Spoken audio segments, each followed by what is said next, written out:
공교롭게도 요 며칠 제가 아주 오래전 방영했던 한 드라마에 대해서 조금씩 기억을 더듬는 일이 있었습니다. 조선 후기에 중국과의 인삼교역으로 큰 돈을 번 거상으로서 의주 지역의 만상의 임상옥이라는 상인의 이야기를 다룬 드라마입니다. 제목이 상인의 돌이라는 의미의 상도입니다. 제가 이 드라마를 오랫도록 기억하는 것은 극 중에 있었던 아주 인상적인 한 장면 때문입니다. 이 드라마는 유독 제목 자체가 상도, 즉 상인의 도리에 관한 이야기가 주요 주제로 다루어졌기에 극 중에는 유독 그런 주제를 다루는 에피소드가 많이 있었습니다.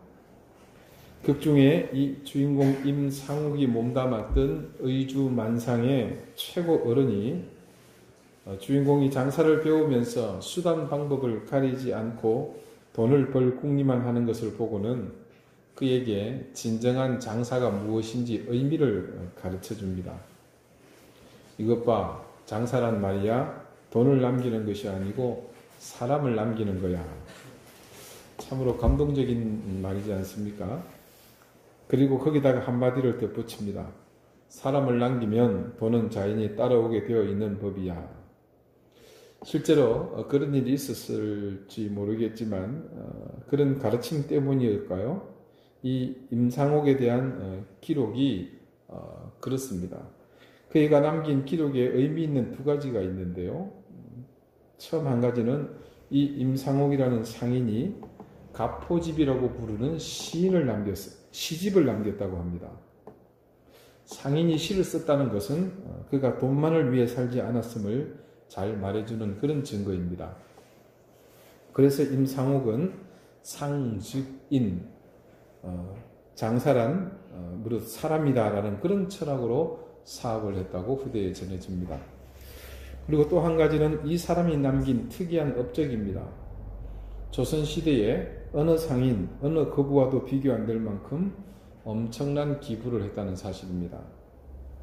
흉년에 곡식을 나눠주는 것은 기본이고 심지어 그 귀한 소금까지 양민들에게 나누어졌다는 그런 기록이 있습니다. 곡식이야 자이든 타이든 또 분위기상 어쩔 수 없이 내어놓기는 하지만 소금까지 나누어졌다는 것은 그의 기부에 얼마나 큰 진정성이 있었는지를 짐작하게 하는 일입니다.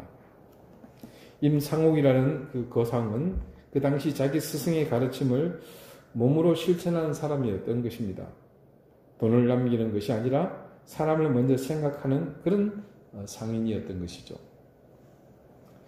요 근래에는 제가 다른 곳에 가거나 혹은 또 오랜만에 만난 사람들에게 의뢰하는 이야기가 우리 교회에 지금 당면한 문제들입니다.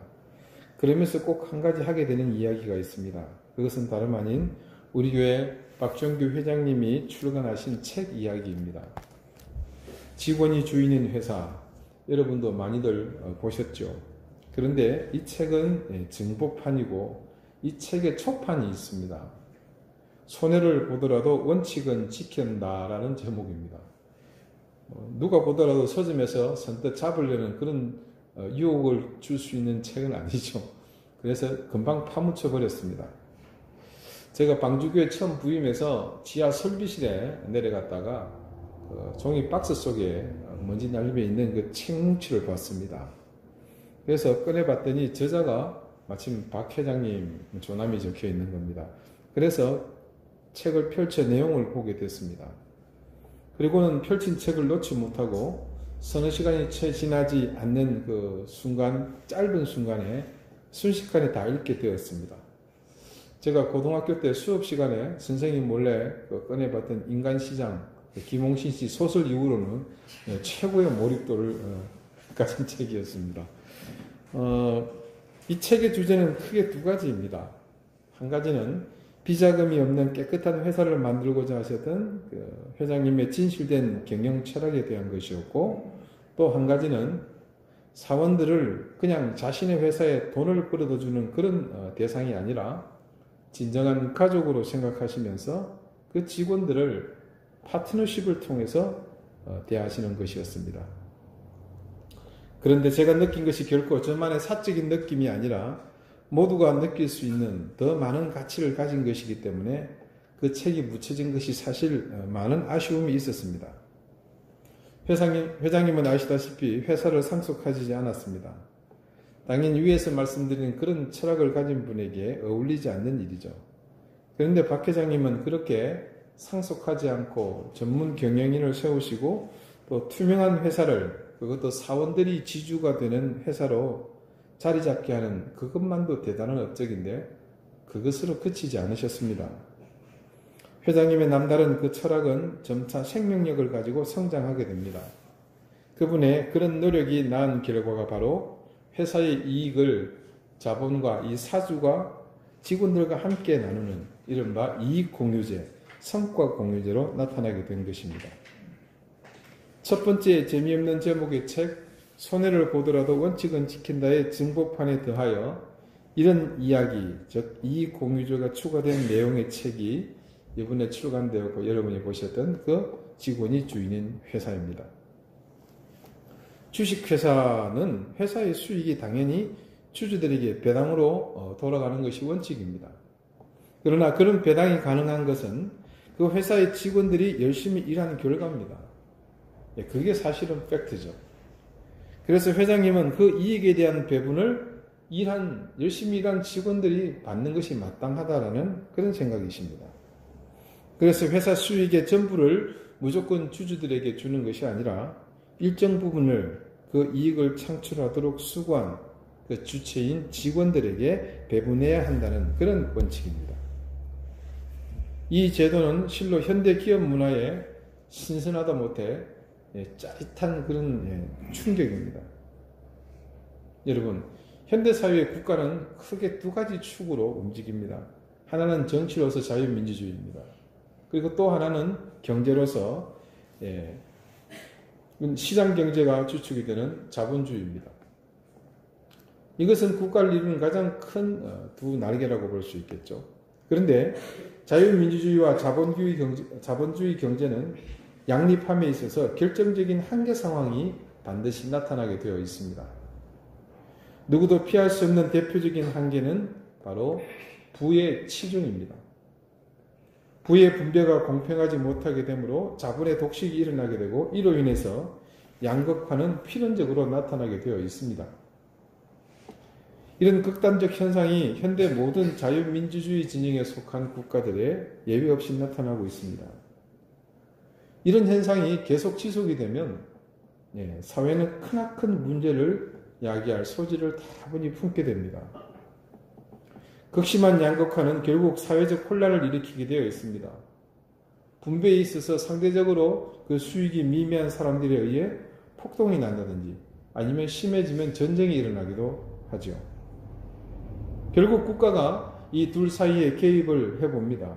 그래서 권력을 통해 분배에 관여하려 하지만 그것은 또한 시장 경제 질서를 어지럽히는 그런 위험 요소가 될 수 있습니다. 그래서 이는 자본을 가진 자본가가 공생을 위해 희생하지 않으면 결코 해결할 수 없는 일입니다. 박준규 회장님은 바로 이 자본가의 역할로서 이 한계 상황에 대한 해법으로 이익공유제를 제안하시게 된 것입니다. 이 제도를 모든 기업이 함께 수용하고 정착시키게 되면 지금 이 세상을 소란나게 만드는 양극화의 한계를 충분히 극복할 수 있고 자본주의 시장경제가 가진 이 심각한 문제의 상당수를 해결할 수 있다고 봅니다. 우리는 지난주까지 야고보서 4장 말씀을 보았습니다. 오늘부터는 이제 마지막 장 5장의 말씀을 함께 보게 되는데 야고보서 5장이 시작되면서 4장의 끝부분과는 사뭇 다른 분위기의 말씀이 우리에게 주어집니다. 마치 이만한 호박돌을 땅에 휙 집어던지면 쿵 하고 파장이 일어나듯이 그런 충격파와 같은 그런 말씀으로 시작을 합니다.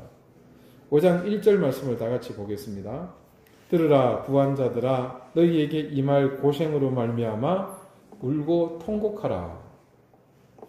자, 여러분 부유한 사람들이 고생으로 말미암아 울고 통곡할 일이 뭐가 있겠습니까?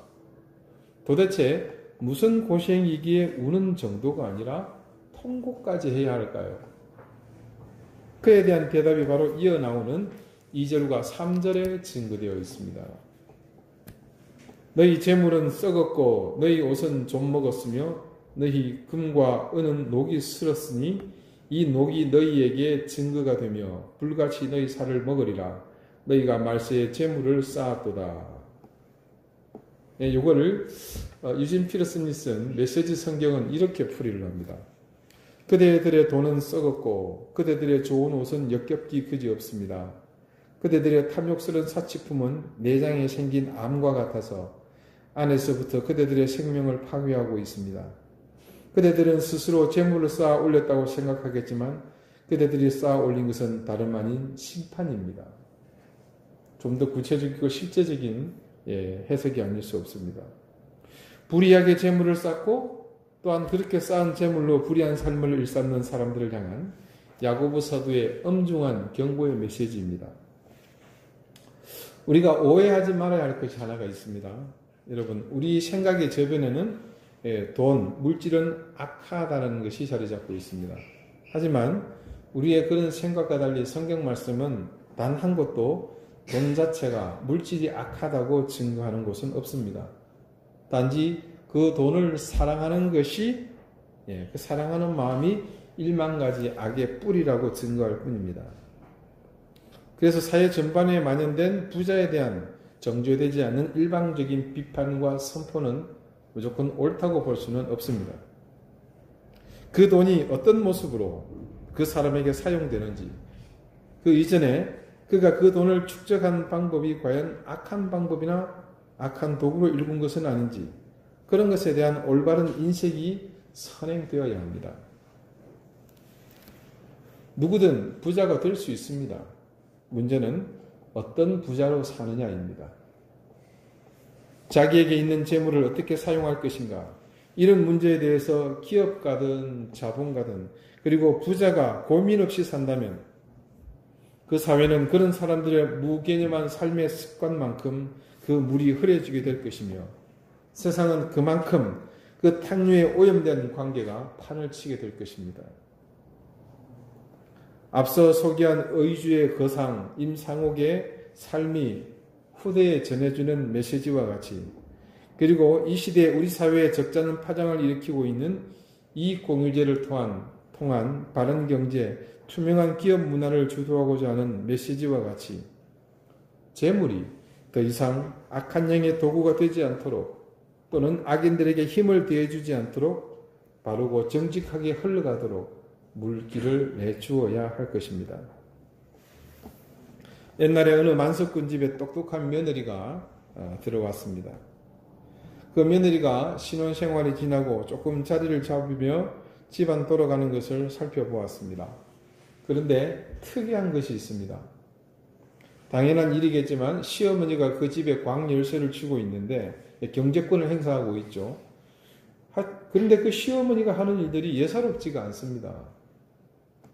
의뢰 부잣집일수록 여러분 아시는 것처럼 더 아끼고 또 깍쟁이 노릇하기 마련인데 이 시어머니는 아무에게나 막 펴주는 겁니다. 머슴이든 동네 사람이든 소장농이든 와서 아쉬운 소리만 하면 그냥 퍼줍니다. 그래서 이른바 고등교육을 받은 이 깨인 며느리는 우리 어머님은 옛날 사람이라서 주먹구구식으로 그냥 대충 살림을 하시는구나. 살림을 제대로 하실 줄 모르시는구나. 나중에 내 시대가 된다면 나는 절대 저렇게 하지 않는다라고 다짐을 합니다. 그리고 세월이 많이 흐르고 시어머니는 세상을 떠났습니다. 그리고 이 며느리가 경제권을 이어받았습니다. 며느리는 고등교육 받은 사람답게 가계부를 적어가면서 가능한 아낄 것은 아끼고 필요 없는 지출은 지키고 알뜰하게 살뜰하게 살림을 꾸렸습니다. 하루 일과가 마치면 컴퓨터를 켜고 엑셀 작업을 해가면서 열심히 합니다. 자기가 시집와서 봤던 어머니의 그 좀 무식한 대충대충 하는 그런 것들을 다 바로잡고자 한 것입니다. 그래서 아주 규모 있고 짜임새 있게 정말 시어머니와는 차원이 틀린 그런 살림을 했습니다. 그런데 여러분 중요한 것은요, 그때부터 이 만석군 집에 만석이 나지 않는 겁니다. 무슨 차이였겠습니까? 시어머니가 며느리 보기에는 굉장히 해퍼 보였습니다. 그렇지만 실은 그렇게 함으로써 그 어머니는 많은 사람을 위한 그늘이 되어준 것입니다. 그분이 그렇게 만들어준 그늘 밑에서 모두가 다 신명나게 살았습니다. 그러나 이 젊은 며느리는 가계부는 알뜰, 살뜰, 여러 가지 뜰로 꾸몄는지는 모르겠지만 함께 있는 사람들을 위한 그늘이 되지 못했습니다.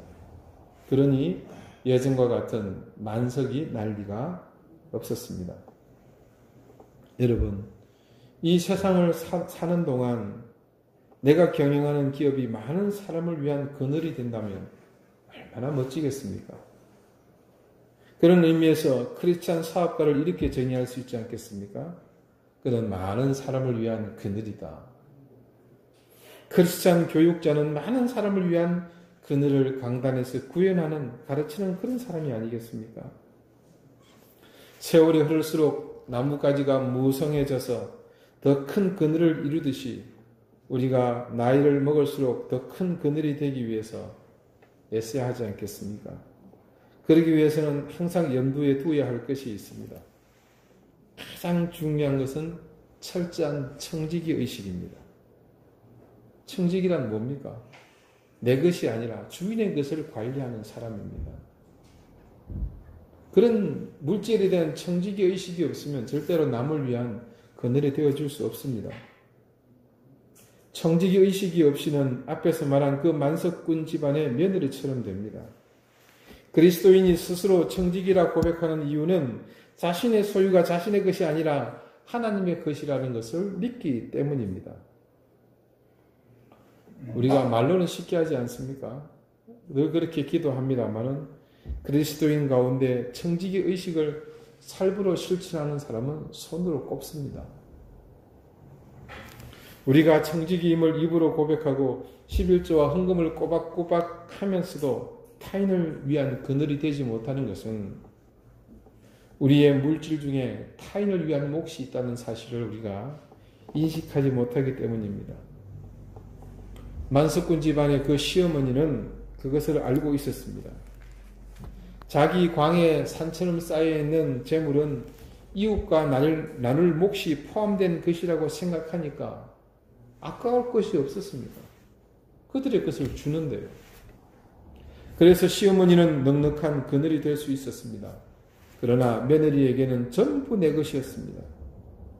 이웃의 몫을 깨닫지 못했으니 당연히 그늘도 될 수 없었습니다. 하나님께서 우리에게 물질을 주실 때는 언제나 타인의 몫까지 포함해서 주십니다. 그 몫에 대한 바른 청지기 의식을 지닐 때에만 누군가를 위한 그늘이 될 수 있습니다. 지금까지 세 가지 아주 특별한 이야기를 함께 들었습니다. 이 세 가지의 이야기를 종합하면서 비록 우리가 부자가 아닐지라도 분명하게 인지하고 넘어가야 할 중요한 사실 한 가지를 배우게 됩니다. 그것은 절대 물질이 사람보다 먼저여서는 안 된다는 것입니다. 물질이라는 그 가치를 넘어서게 되면 그것은 더 이상 선한 도구가 될 수 없습니다. 거상 임상옥도 그리고 우리 교회 박 회장님도 또한 만석군 부잣집의 시어머니도 모두가 돈보다는 사람이 더 중요하다는 그 중요한 원칙에 충실하셨던 분들입니다. 그것이 의미하는 바는 다른 것 아닙니다. 물질이 절대로 사람보다 중요하게 다루어져서는 안 된다는 사실에 입각한 것입니다. 물질이 자기가 있어야 할 곳에 자리하도록 만드는 것은 그것은 인간이 해야 할 몫입니다. 그렇게 물질이 있어야 할 자리를 지키게 되니 그 물질은 사람을 살리고 세상을 윤택하게 만드는 좋은 도구가 됩니다. 하지만 그 물질이 사람보다 더 귀하게 대접받게 되면 그때부터는 물질이 사람을 구속하고 그 힘을 절대시하기 때문에 악한 도구로 전락하고 맙니다. 이것은 비단 부자들만을 위한 경고가 아닙니다. 물질이란 그 크기와 상관없이 모든 사람에게 그와 같은 욕망을 불러일으키기에 충분합니다. 그러므로 크든 작든 물질에 집착하는 모든 사람은 명심해야 할 교훈입니다. 자, 과연 그렇다면 성경 말씀은 사랑과 재물의 관계를 어떻게 정의하고 있을까요? 우리 교회가 매주 성경 공부를 하고 있습니다. 새신자반, 사명자반, 그리고 성숙자반, 그리고 최종 단계는 사명자반입니다. 이 최종 단계 사명자반의 첫 과가 믿음의 재정립에 관한 내용입니다. 이 사명자반을 공부하기 전 단계인 성숙자반의 첫 주제는 믿음이란 무엇인가입니다. 10가지씩 두 번에 걸쳐서 총 20가지의 단어로 믿음은 이것이다라고 정의하는 것을 정의를 내립니다. 이제 내년부터 여러분 대부분 이제 성숙자반을 함께 배우게 되겠습니다만은 굉장히 참 적절한 정의라는 생각이 들 정도로 아주 영성 깊은 그런 정의를 해놓고 있습니다. 우리의 신앙생활에서 믿음이 차지하는 비중은 그 어떤 것보다 우선하며 비중이 있기에 신앙생활의 정점에 이르러서 감당할 사명자의 삶을 공부하는 데 있어서도 제일 먼저 이것을 다루게 됩니다. 그래서 이 첫 과가 믿음의 재정립인데 그 첫 과의 주제 믿음의 재정립 내용 중 7번째 믿음을 이렇게 정의합니다. 믿음은 위치다. 창세기 3장 9절이 이렇게 증거합니다.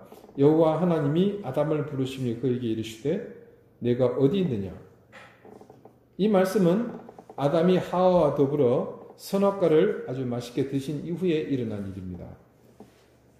하나님께서는 범죄한 뒤에 동산 나무 사이에 나뭇잎으로 대충 얽어서 있고 숨어있는 아담에게 네가 무슨 짓을 했느냐 그렇게 묻지 않으셨습니다.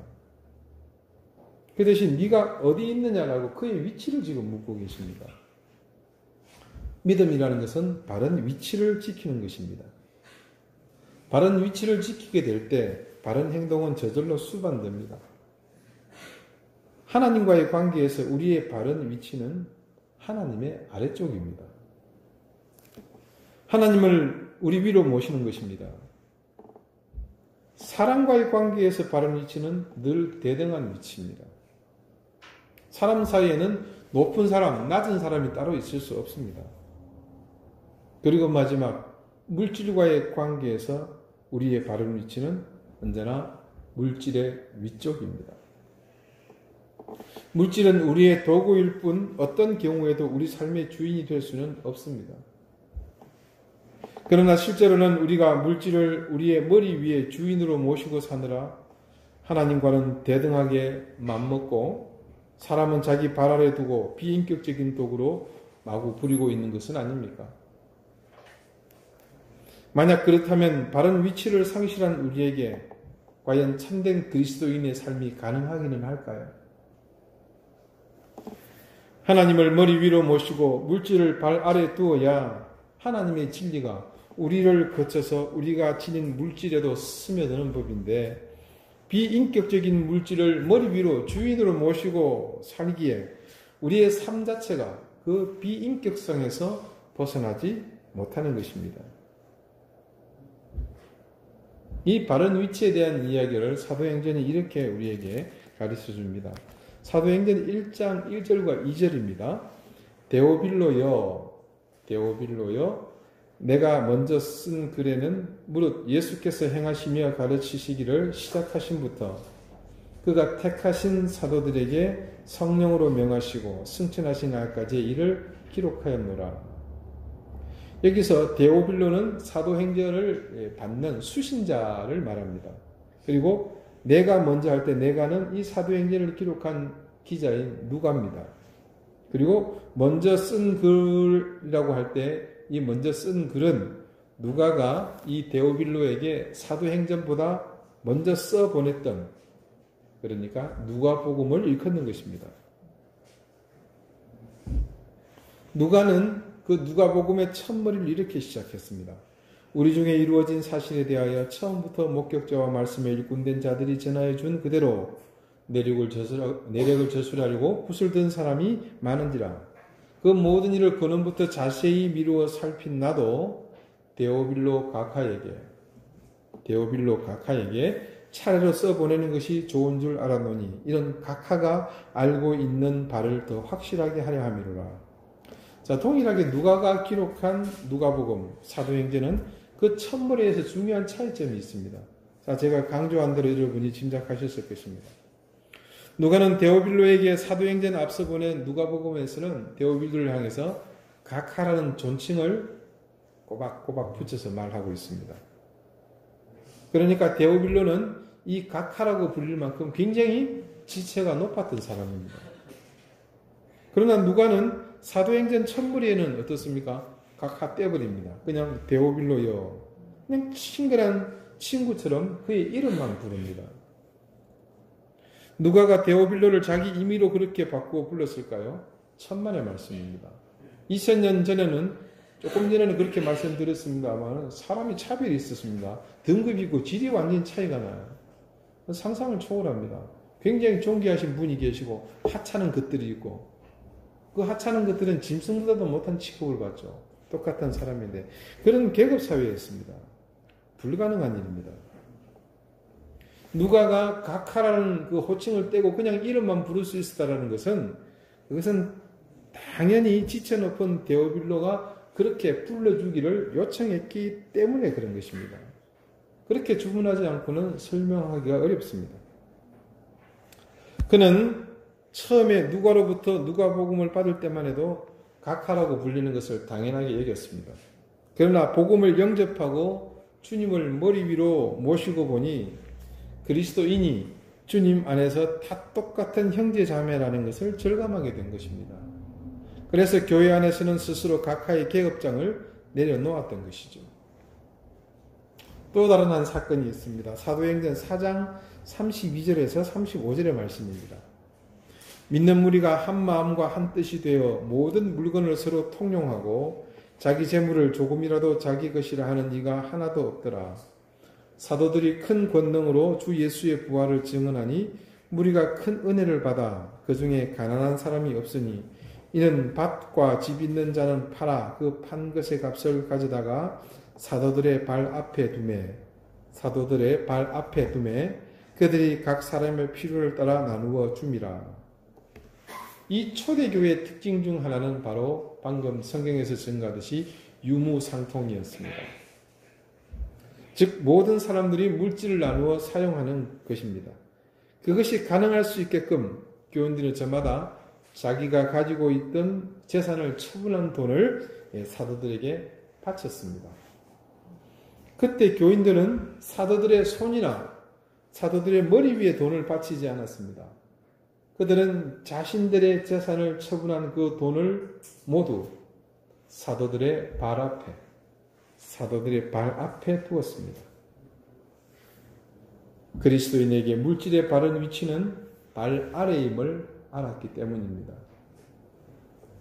이처럼 사도들이 주님의 가르침으로 이끌던 교회의 사람들은 머리 위로는 주님을 모시고 사람들과는 대등한 관계를 맺기 위해 교회 내에서 자기 계급장을 스스로 떼어내고 물질은 철저히 발 아래에 두었습니다. 진정한 그 시대의 상징적 교회였던 사도들이 다스리던 그 교회의 가치는 바로 여기에 있었습니다. 그렇듯 바른 위치를 지키는 믿음의 사람들을 통해 주님께서 사도행전의 역사를 펼치시지 않는다면 오히려 그게 더 이상한 일이 아니겠습니까?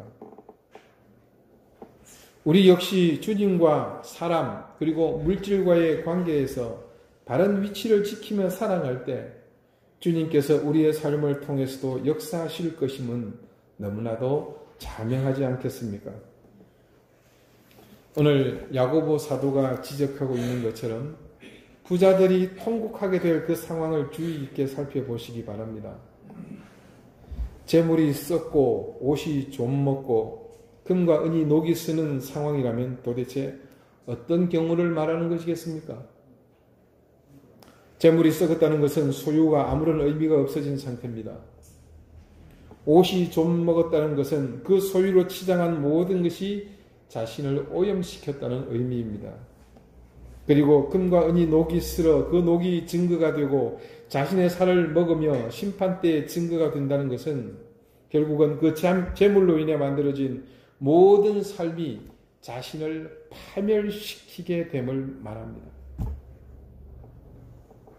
지금 세상은 어디를 보아도 사람보다 물질이 먼저 앞서는 그런 세상이 되었습니다. 언뜻 인권을 강조하고 그 인권 때문에 하루가 멀다 하고 새로운 법들이 등장하지만 그 속을 뒤집어서 보면 사실은 다릅니다. 인간 그 자체보다는 물질에 대한 욕심 때문에 자기 편의의 이기적 욕망의 도구로 혹은 자기 공동체만을 위한 욕심 때문에 그 인권을 도구로 사용하고 있다는 것을 깨달을 수 있습니다. 오늘 말씀의 마지막 부분을 같이 보겠습니다. 4절 5절 말씀입니다. 보라, 너희 밭에서 추수한 흥꾼에게 주지 아니한 싹이 소리 지르며 그 추수한 자의 우는 소리가 만군의 주의 귀에 들렸느니라. 너희가 땅에서 사치하고 방종하여 살육의 날에 너희 마음을 살찌게 하였도다. 이 4절과 5절의 말씀은 심판 때에 하나님께로부터 들어서는 안 될 엄중하고도 날선 질책입니다. 우리 그리스도인은 그 어떤 경우라도 이 같은 비난을 듣는 인생이 되어서는 안 될 것입니다. 사랑하는 여러분, 물질이 우리에게 주는 순기능들이 있습니다. 그리고 그것은 인간의 삶을 더욱 윤택하게 해주는 것도 사실입니다. 하지만 그것 때문에 그 사실에 머물고 그것을 위해 인생을 진력한다면 그런 삶은 신앙의 삶을 짓밟고 일어서는 것이며 하나님을 등지는 삶이 될 수도 있음을 명심하십시오. 돈은 우리 인생의 중요한 동반자입니다. 그러나 그 돈이 동반자 일정 우리 인생의 리더가 되지 않게 해야 합니다. 돈은 내가 끌고 가야 하며 그 물질은 항상 나의 신앙적 판단에 함께하는 그런 친구가 되어야 합니다. 그래야만 우리는 물질의 부정적 이끌림으로 치우치지 않고 주님을 더 사랑하며 이웃과 함께 더불어 복된 인생을 살 수 있습니다. 기도드리시겠습니다. 주님, 우리에게는 돈이 필요합니다. 그러나 그 필요가 우리 인생의 모든 것이 되지 않게 해주십시오. 성경 말씀이 가르쳐 주시는 그 길을 따라서 물질과 동행하되 그것이 내 의지를 좌지우지하지 않게 하시고 오로지 신앙적 의지를 돕는 도구로만 쓰여지게 해주십시오.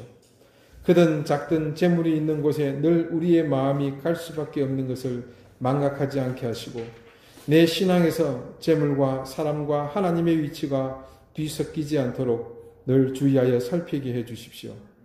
우리 안목의 정욕이 이생의 자랑이 결코 물질을 사람보다 중시하는 악함으로 우리를 이끈다는 사실을 기억하고 위로는 하나님을 좌우로는 사람을 그리고 아래로는 물질을 두고 사는 인생이 되게 해 주십시오. 예수 그리스도 이름으로 기도드립니다. 아멘.